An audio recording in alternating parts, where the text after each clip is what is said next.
Hey everybody, Queen's Voice here, Peter Kefalas. We're doing a second part of our interview that we had done a little bit earlier at a Home Depot here in Queens in the Merrick Boulevard area. We're back with Dwayne Moore, running for 29th District in Queens.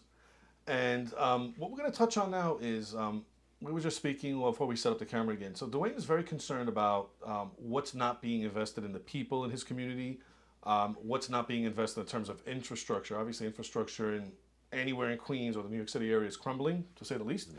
So, Dwayne, tell us a little bit about what are your concerns that we're not investing enough in the people and the infrastructure, which is obviously tied together. Absolutely. First, when you look at the New York State budget that they just passed, they allocated an additional $2.3 billion to go towards the migrants. When you look at the long-term projected expenses, it's estimated to cost the city and state over $10 billion to be able to take care of the migrants. A lot of money. A lot of money. A lot of money. And then when you look at our quality of life, the roads in New York City are horrible. We used to have the best infrastructure in the world. New York City was a top-notch city. Now our roads are declining. They're not building anything new. You look at other cities around the world, as I've been, they're constantly using their technology to advance and to make their cities better, to make them cleaner. There's trash all over the places. The graffiti that we're seeing, the amount of closed businesses. We're witnessing New York City die just as we've seen other cities around the country die. Like Philadelphia, we watch Detroit crumble. Yep. We watch Oakland crumble. And now we're seeing the impacts of this where the economy is just not suitable. People can't afford homes. So we can afford to use our taxpayer dollars to incentivize people to break the law when there's so many people here that are struggling, that got neglected. When they did all of the shutdowns during COVID, they gave us, two stimulus checks? Yeah. The amount that they've given the migrants has far eclipsed that. Oh. I mean, it's $1,400 a month that they're giving them for debit cards for food. We heard up to 10,000 recently. I mean, yeah, and in the state either way, it's crazy. It's crazy. Either the way. State of California, Gavin Newsom, which, I mean, not to get international. Tent City? Yeah, not to get too, national politics too much, but they're trying to give them 20% down on homes, migrants. That I didn't hear about, but that's crazy. Yes, that was a proposal that was put in. It's just an extreme abuse of our tax dollars. We're not building anything new to advance. We have the same trains from the 1970s on the tracks derailing. What we see is in our public safety, where kids are exposed to people urinating publicly now, flashing themselves. So we have a lot of issues already here that we need to improve. And we need to make sure all of our dollars are going to help our citizens. And clearly the Democrats don't care to do that with how they're managing our money.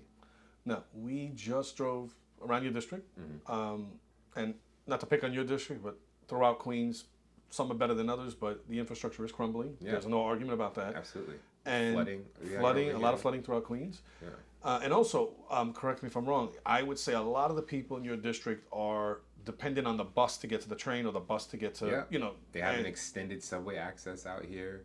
It's a transportation desert. On top of the speed cameras that they put up, which have been just harassing people. They want to lower the speed limit from 25 to 20, oh my God. Which is just going to increase violations. So I could walk faster than you drive. Exactly. Speed cameras were supposed to be for school zones. Now they extended it just to abuse And it's 24/7 now? Yeah. The congestion tax that they put, the migrants are not paying these things. Well, look, I want you to get elected because one thing that really irks me, and I know I don't speak alone, get rid of those cameras. School zone, sure. But as I say, 24/7 everywhere. Red light cameras, I'm okay with that. But the abuse on the citizens to be able to fund nonsense that doesn't benefit the average person. How does it benefit the citizens here to give our money to people who just got here to live? If you have to come here and depend on the government to live, then that's not a successful immigration policy. Or sustainable. That's not sustainable. And they're just going to have New York State go broke with essentially providing which is it's looming, unfortunately. It's looming, yes. And they keep spending more and more money, and they keep taxing us more and more and more. And then we see the quality of our life is declining. And as I keep saying, I've been around the world. Third world countries now are starting to surpass us in infrastructure. The highway in Jamaica, because from Jamaica, Queens, where it's a high population of people from Jamaica, that the Chinese built is better than the Belt Parkway. It's better than our highways here. And I would say that wholeheartedly. I've been around the world myself many times, third world, and not all of them, but many of them, but not the point being is not one third world nation have a better infrastructure than the principal city of our country. Yes, nowhere. That's the issue. Exactly, right? Like, there's always going to be places that's worse, but when you think of New York City, we pay New York City tax, New York State tax, federal tax, but yet they can't fix the potholes. They can't extend the transportation infrastructure out here. Nope. The Long Island Railroad is also old. A boondoggle. There should be a speed train to get from Penn Station to the Hamptons and back. There should be speed trains that get upstate. They should be building new single family homes. They should be leading. But our elected officials don't care. And this election, more than ever, people have to pay attention. You just can't blindly vote for one party and say, oh, the other one is racist, etc. You should never sell yourself out like that. You need to hold these politicians accountable. And if you keep seeing that things are declining and going in the wrong direction, then you have to start paying attention.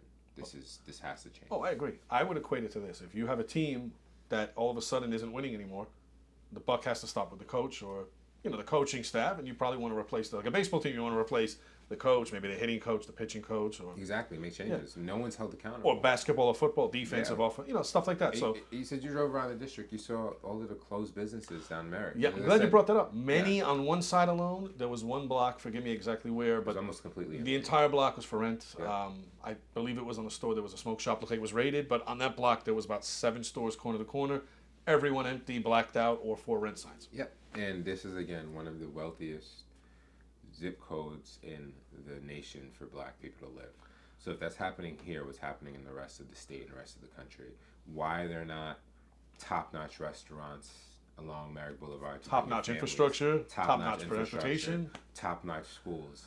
So there's a common theme that our politicians are not serving us, are not interest. And the migrant crisis is the largest proof of that they're literally willing to give welfare to people who aren't even citizens and give them more in welfare than you would your own people. And then give them a right to citizenship and voting. Fast track. And then trying to get them to vote. And I'm glad you brought that up. That is also as criminal as it can possibly get. That you don't even want to try to improve the lives of the people and motivate them to vote for you. So I'd rather just import people and then pay for them off essentially through the paid welfare loyalists system to then vote for you. That is horrible. That's anti-American. That's treasonous. Agree. And we have to make sure that we aren't allowing just anybody to vote, especially in our state, city, and federal elections. Any election, it's just crazy. Any election, it's crazy. It's wrong. The right to vote is what people earn through citizenship, to be able to dictate what happens in this political system that we have here. At least have an idea you're a citizen and you're loyal here. Your vote counts. Your vote counts. Yeah. Now you could just say, hey, anyone come over here, and now we're just going to try to get you the right to vote. It's a power grab. It's wrong. It's wrong. Now, say what you said recently, I wanted to just touch on. So you said it's a higher income, higher taxed area for black people, especially in New York City, even nationally. What are the constituents? It's a mostly black district. What are they telling you regarding, traditionally we know that black people have been a very blind voting population for the Democrats, unfortunately. And post civil rights movement, yeah. Post civil rights movement, where they're expected the majority of the black people are going to go to the ballot box, vote. Joe Biden, you didn't vote for me, you ain't black. You ain't black. Yeah. Exactly. Yeah. So I'm glad you touched on that. We're touching on that. So. Yeah. What are the people, especially the folks that you said, the higher earners, obviously they've done well for themselves. I'm assuming most of them didn't win the lottery or have a rich uncle that's, funding them. Yep. They worked hard to be a part of the American dream, yep. do their part. Oh, I'm sure they're mostly small business owners or educated folks or a combination. Mm-hmm. What are they telling you about this situation? I'm sure that they're higher earners and they're paying higher taxes. They're not going to be happy if they're pissed off about it. What are they telling you about this? Well, I think, a lot of people they're not tuned into what's going on. They feel the consequences of it, but they don't know the root. And I think that's where Democrats are very successful in their misinformation campaign, because they're not actually telling people the truth. They're not invested in getting information out there. They're invested in just owning the narrative that they're advocating for you. So now with the migrant crisis, this is one of the first things that people are actually seeing, right? Telling you, hey, the roads are bad. Most New Yorkers don't drive. Telling people, hey, you see all the graffiti. If you're in the subway station, you may not acknowledge, you may not know, but When you see the population of your area change, you're starting to see people linger. You have kids. It's eye opening. You're paying all these taxes. Where is it going towards? And you're finding out that we're again giving welfare to migrants. 5-star hotels, People food, are upset, the and whole nine, yeah. and I'm tell you, a lot of people want to leave New York. And have already. There's an exodus of people because it's gotten unbearable. It's so Third world. yes, Third it's world, not ran unfortunately. well. Yeah. There's nothing that's happening to benefit the average person here that works hard, and I'm in a predominantly immigrant community. In Hollis, there are a lot of people from the Middle East and Asia populations that have came over towards going further south into Rosedale, Jamaica. Speaking of them, if I may, sorry. Rosedale, Springfield. Mm-hmm. What are the non-black population telling you in your district? Or do they have the same feelings, the same sentiment, or is it different concerns? Or They're more conservative. They're much more conservative. because they immigrated here to do the American dream, and they're seeing it taken away, and they don't upset. like that, and they're seeing the crime in their area. I actually spoke to a constituent in Hollis that talked about cars being broken into by migrants looking for things and stuff. The sentiment up there is they're definitely upset because there's in Hollis it's even more of a dense area. It's residential, but it's even more dense. So you even add more people, it's very noticeable. And there's shelters over there. Then when you come on the southern side, where you Springfield, Laurelton, Rosedale, that's more of a Caribbean, African immigrant community. Sure. Work hard. People are nurses, firefighters, police officers, middle class family community. They're looking at this and they're very annoyed because they're saying, I immigrated here. I didn't ask for no handout. I didn't get any handouts. Exactly. I worked very hard, and I've been loyally voting for this one party that is deceiving me. But my opponent, Alicia Hyman, has ran uncontested since 2015, just about. She got elected in a special primary, and she's never actually had a general election. So there isn't really anyone here competing. So you were the first person to actually put up a challenge and say, hey, put up your hands, let's do this. Yeah, and this is why it's important to debate. I want to debate, haven't heard back. But well, I'll do this if I may. Queen's Voice, and we're in the process of trying to host some other debates. We'd be happy to host a debate with you and the lady if she would agree to it. We'd be happy to host it. I'd be happy to moderate it. That way the people of your district can hear and see two sides and see what you're about, what she's about, and make an educated choice when they go to the ballot box and vote for the best woman or the best man. Yeah, and that's what a democracy is, and it's not personal. No, it's not personal. And I think that's what a lot of people don't get about politics. It's about policy. And if you believe in democracy, as a lot of Democrats claim to be the freedom bearers of democracy, then you shouldn't be offended by ideas, and ideas is different than yours, and letting people hear them so then they can decide for themselves what they think is best. But just saying, like, if you ain't vote for me, you ain't black, I gotta go back to that idea of that we're monolith, we're groupthink, there's just a monopoly. It's very insulting too. It's extremely disrespectful and insulting, and it just shows how much or how little you really think of me, that I'm blindly just gonna just go for you without knowing what you're about and looking at your policies. So we have to show this election that politicians have to compete. People should be open for debate. As I said, I would love to have a debate. It should be mandatory with at least one. It should be. I would love to have a debate with Assemblywoman Hyman, so we can have an exchange of ideas. Queen's Voice will be reaching out to the Assemblywoman, and we will let her know that Dwayne is ready to debate. He's signed on, and we'd like her to participate since it is a democratic process to elect people. And we hope she takes us up on the offer. It'll be a friendly debate. We're going to ask you and her the same black and white questions, and let her answer, let you answer, and in that way, the people of the 29th district can see and hear from the two opposing sides, and then you go to the ballot box and make a decision what's best for you and your family's future here in the 29th district. And we'd be happy to host it. We'll reach out to the lady and offer her an invitation. I would love to do that. 1, 2, 3. How many debates she would love to do? I'm all here for debates. So multiple debates from Mr. Moore here. He's open to multiple. Yeah. If we believe in democracy, people should be accepting of debate. And if you believe in your position, like I know you do, you're willing and able to say, hey, here's what I'm all about. Exactly. And I'm not going to hide it. Oh, yeah, absolutely.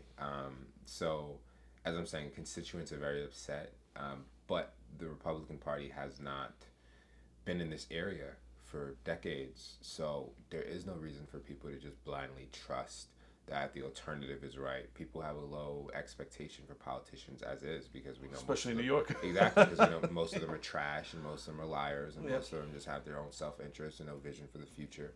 No, you're right. So it's an uphill battle, but this is the start. And being someone younger, under 30, this country and city is going to be ours.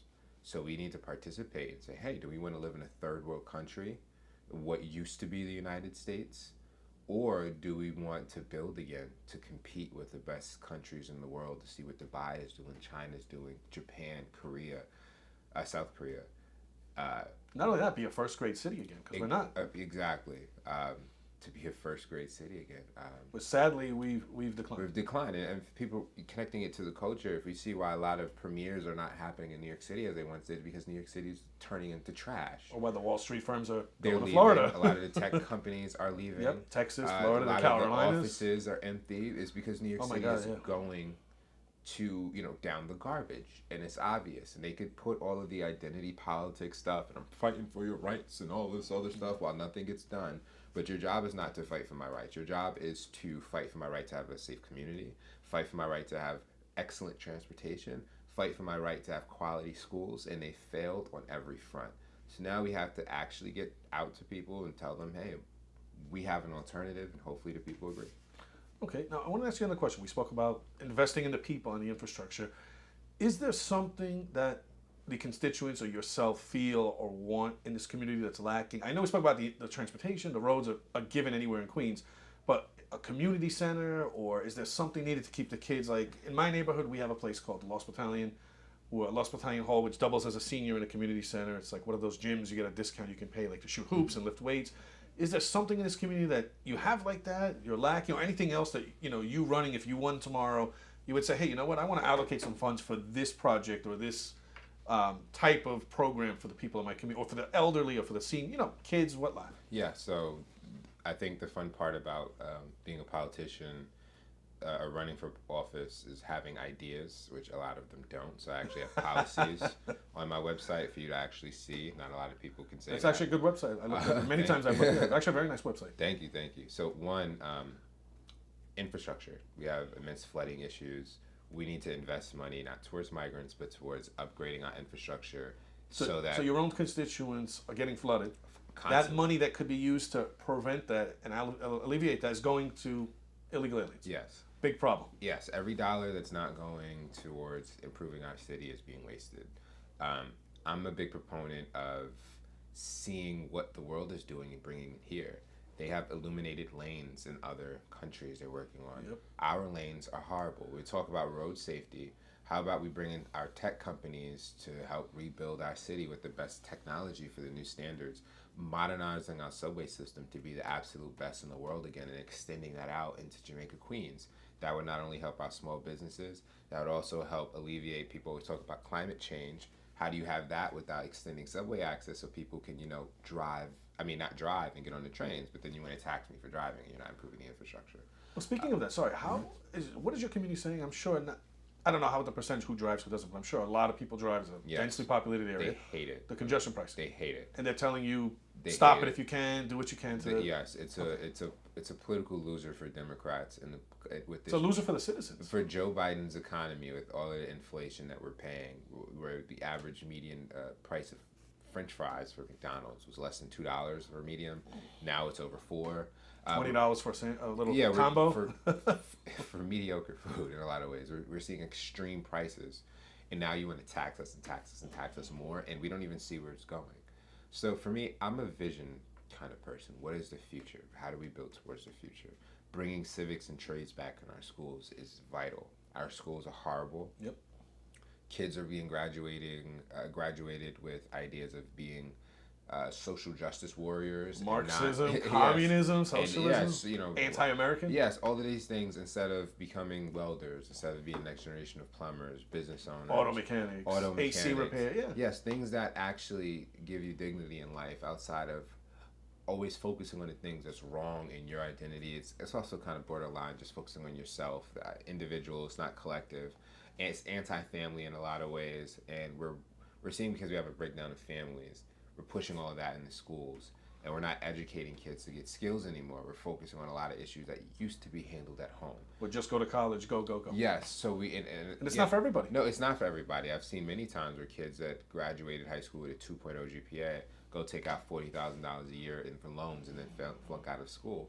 So to me, I know it's a lot, but there's a plethora of things that I think we need to change and we can change.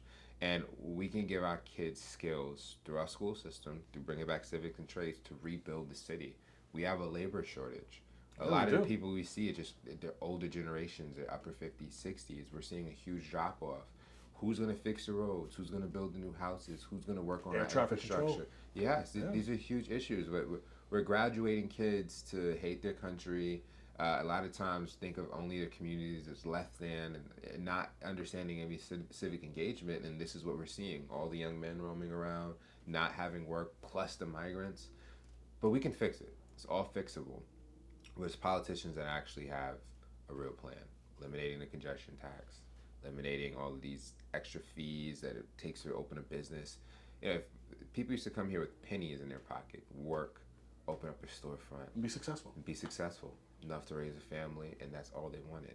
Now, if you want to open a business, hundreds of thousands of dollars, all these regulations, all of these Taxes, taxes, permits, and fees, stuff, and license. fees. Yeah, It's a rich person's game. Yeah. And that's not what America was about. And this is in New York. This is in California, blue states that are extremely expensive to do that in. So think about if they're really working for you or not. Well, listen. Unfortunately, we talk to people all over Queens, and one of the biggest things the citizens have, no matter what district, who they are, where's the money going? What's it being spent on? And it always comes back to, well, why aren't they doing this? Why aren't we fixing this? Why aren't we investing in our schools? Exactly. Why aren't we teaching our children to love our country? Yeah. And we could talk about the complexities of the history of this country, but there's more positive than there is negative. Absolutely. People, they were able to legally pay my grandfather less, and he was still able to buy a home, raise a family, go on vacations, live quality lives. Everything wasn't all doom and gloom. There was Partake in the American dream. And partake in the American dream, and that's why African Americans fought for this country. They loved it. They protested out of love and just wanting to be accepted. So thinking about moving on now to where people are a lot more open-minded on the ground. Our society is a lot more welcoming. I mean, we're letting an invasion in, and there hasn't been a riot of people getting killed. In the Thank early God. 1900s, Oh, forget it. this would have taken a whole different note. We had lynch you know. mobs probably, and Yes, street justice. and exactly. We're a different country on the ground. a lot more and- tolerant Yes, of a lot of more stuff we shouldn't be, tolerant. to be honest. Exactly, a lot more tolerant. But the government isn't serving us. So we need to get back to looking at the government, not just focusing on the people and stuff. And we have these things in school that turn one another against you, and this is an oppressor. You're a tyrant or this you're is a this. victim. Yeah, and it's like, what does that have to do with skills? What does that have to do with teaching kids science and how to read and their So it's almost like they're actual trying to brainwash them to be against everything here, that our forefathers, pulled up their bootstraps, had success, yes. and they're teaching them to maybe even hate themselves. It's hate giving their them country. a one-sided view of history, and I've been in enough classes. I taught it, and I have a good perspective on it. It's just teaching them the negatives and not showing them the positives. Like, hey, Motown was the largest record label in the country, ran by black people. There were more black businesses And still in selling, the early 1900s. still selling millions of records every year. Exactly, than there are now. It wasn't all bad. There were bad things, but it wasn't all bad. But when you strip down our school system so much to where we're just talking about identity, and not actual skills, it just is a recipe for disaster. So we got to fix our school system. We got to fix our transportation. And we have to get our tax dollars to work for the people again and bring down taxes, bring down these regulations, and make government run efficiently again. And look, obviously, even if you won tomorrow, going into Albany, I like to refer to as the mini swamp. You know where the real swamp is? Yeah, it's an extension of the swamp. You're going to have to deal with people who, like we spoke about earlier, their best interests are not their constituents, but their own personal gain, their own personal agenda, their family, enriching themselves, let's be honest. And not everybody's going to want to, let's just say, play ball and do the right thing. And I know we spoke about earlier, you're willing to work with people on all sides, in the middle, to get the job done, obviously. And you're a very reasonable person, which is good. Thank you. No, you really are very... People may not think that I am, but no, listen, he's a very authentic, original person, and we appreciate that, and we like to engage people who aren't, hello, and they read a script, there's no teleprompters here, and it's a very friendly, honest, open discussion. We don't have, there's no scripts or anything. We didn't give them a list of questions. It's a very black and white friendly, conversation, but something has to be done. Yeah. But when you get there, obviously you're gonna have to try to form an alliance with those who have real good intentions for their communities, because things that affect us all at a city or state level, Dwayne or any one person alone is not going to be able. You're going to have to get votes and vote on changing things and fixing things, and It's a process. yeah. So you're going to have to form some kind of coalition. I think the good news is, from the people that Queen's Voice has been engaging with that are running for office throughout Queens, I think most people, no matter what side they're on, have good intentions. I really, at least the people we've come across so far. Absolutely, especially I would say the politicians, no, but the people who vote for the trash politicians, they're good people, and they're very just like. But they've been duped. They've been duped, just like as we said in the Home Depot, the migrants. Yep. People who come and drop things off. We're a very kind society, and we're very kind people, whether we show that on the news or not. There's a lot of humanity that happens. Very generous nation. Yes. General, yeah. So much that will allow open invasion, but and so generous. Yeah. But there has to be a line that's drawn, and I think people are awakening to say we have to get things done rapidly. China can build a subway line in 6 months. We can't even. We can't renovate a station in 2 years. You can't even do these things, but that's almost intentional. We're seeing the waste, slowing, corruption, exactly, and they're grinding us down. The working class. They want to Yes. grind us down where it's the super rich and the super poor. This is similar to what happened in Soviet Union. Venezuela. Yeah, to where you Cuba. allow this bureaucracy, to where we have all of these offices of people who don't do anything, and all these pencil pushers, and all of these regulations, and this is why I'm explaining for people who really don't understand this.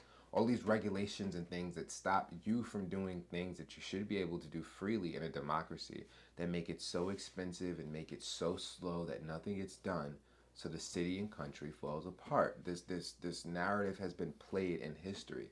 This country was built rapidly. The United States came to dominance, it seemed like overnight, on the world stage. This is still a very young nation. Yep. Very young nation. With a great success story. With a great success story. We built tunnels, dams, railroads, subway system rapidly. Airports. From New York. Interstates. Yes, to California. And about the 250 years, it seemed like, or plus? Yeah. 300 plus? Give or take 250. Yeah, but like a short period of time. And someone's going to check me on the numbers. Yeah. A short period of time. Short period of time. We have to check that. But in the world history. You understand the man's point, and he was watching. There's civilizations that's been around for centuries. And we used to be the envy of the world. Yes, and now look at what we accomplished, but also look at how we're falling. So we have to have an honest conversation, especially for those that have kids, that want them to grow up in the world that's better than them. When better you look future. When you look at these kids today, do you really feel like they're better off than you? Do you really feel like they're more able to buy a home than you were? Do you feel like they're classier than you? Do you feel like the quality of their music, their intellect is better? Sadly, no to everything. No. So we're going in the wrong direction. And we have to have honest conversations. We have to start looking in the mirror, because it's part of us, the voters. We can't just blindly, do what we've been doing before. People need to pay attention. And that's why I'm running. And hopefully I can get more people engaged to drain the swamp and to get the city and the state moving again. Everybody thinks the swamp and the capital, but our capital here is New York, because it's Albany. We've got a horrible governor. Swamp.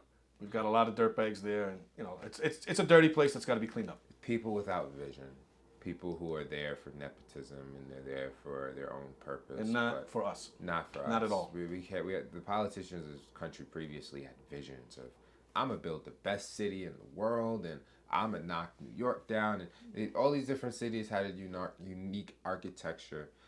But it was almost a friendly rivalry. Yes, like a sports team. To build the best, the idea of this is the best country in the world, and we're going to constantly keep challenging. The politicians now don't even talk about that anymore. What do they actually love about the country so much? What do they love about the country? You don't hear that. Or the city. Or the city or the state. You don't hear any of these things. And I love Queens. I love New York. Me too. I love my country. Me too. It's a beautiful place. It is, but it's just being ran down. It's being grinded down. The average person is being screwed. It's very sad. And I don't want to see this continue. I don't want to see my city, die. But this is the reality, and this is our last time to really change things before it's too late. I honestly feel. I honestly agree with you 100%, wholeheartedly. All right, so listen, you heard what Dwayne Moore said. So to the folks in the 29th district here in Queens, look up his website. It's actually a very well put together website where he pretty much lists everything he's about, what he's a for. So I think they're pretty black and white issues. If you're in his district, at least you owe it to yourself. Look him up. Look up what he's all about. And then the lady who currently holds the seat, the incumbent, look up what she's done.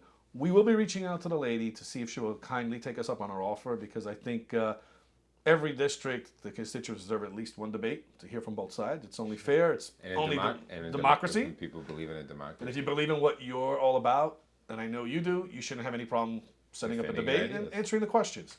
So we're going to reach out to the lady. Hopefully she'll take us up on her offer. It'll be a very friendly debate, honest, casual debate. But I would like to thank Dwayne Moore once again for taking the time out of his busy day. He's obviously running a campaign, so he's not sitting around lollygagging with idle time. So it means a lot to us and to everyone watching Queen's Voice. Please check him out. If you'd like to plug your website, please go ahead, or any. Yes, I want to say thank you so much for taking the time out of your schedule to speak to me. That really means a lot. If you want to check out my website, and as I said before, I have actual ideas and policies that you could hold me accountable to, unlike a lot of people running who just run on, I'm fighting for you, I'm fighting for that. And it's like, well, what is your actual ideas? So I have, again, actual ideas. www.dwaynemore.com, DWAYNEMOORE.com. You please sign up on the contact list for updates and events, and I hopefully look forward to being your next assemblyman after November election. So thank you so much. Well, listen, everyone out there in Queen's Voice, thank you for tuning in today. Please hit the like button and subscribe. Check out the gentleman's website.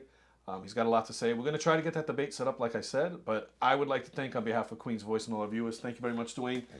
You and your team have been great, very hospitable, very down-to-earth, good people to work with and get up to this point. Your manager, Cherie, very nice lady as well, smart lady. So with that being said, we're going to end this here. We hope to come back and get an update, from you and your constituents, you and your community in the near future. Oh, yeah. So we're going to keep in touch with him and his manager, Cherie. But in the interim, thank you for tuning in, everybody. Stay safe out there. Peter Kefalas with Dwayne Moore, running for the 29th District here in the great borough of Queens. Take care, everybody. Bye-bye.